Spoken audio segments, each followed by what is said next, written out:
recently added a new question on our platform, which is again regarding the singleton pattern.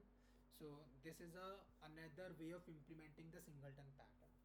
So let's see what is this really about. So first thing which you really need to know regarding this one is synchronization. So for those guys who don't know, I will just give the overview. So synchronization is a method level locking. I mean, we use the synchronization for method level locking in the singleton pattern.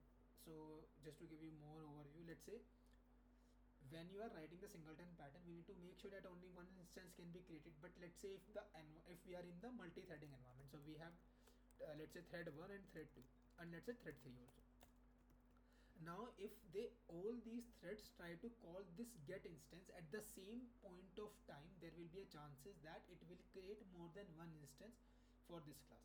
But in singleton pattern we only want one class. So what we normally do is we add the locking at this method. We add this word here. Basically, I mean, you can read more about this method. So what this will do, this will add the method level locking on this thing.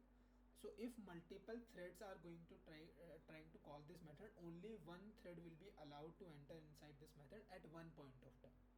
Okay, so in this way only one method can enter into this method.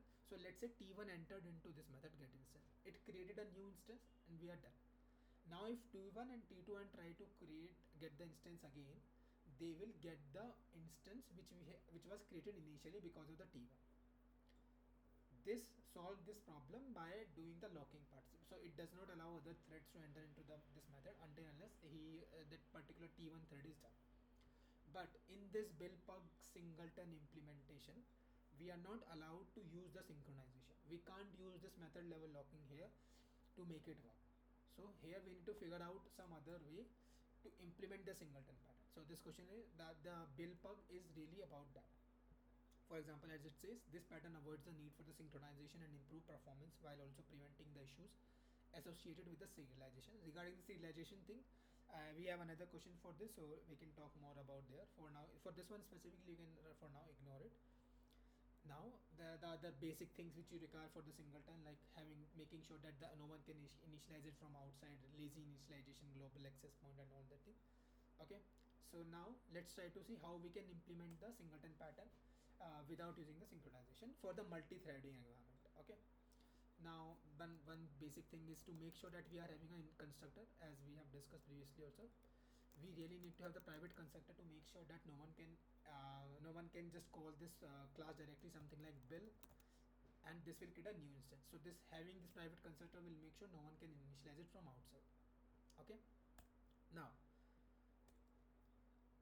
what we will do is so we need to create the singleton pattern without using the synchronization. So what we are going to do, we are going to create a static class here.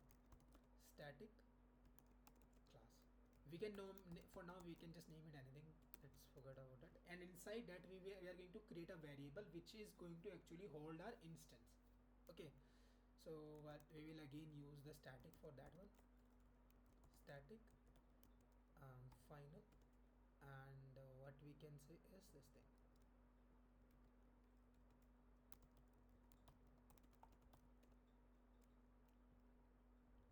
Okay, so this instance is going to hold the instance of this class for us.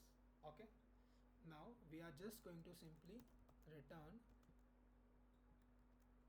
holder dot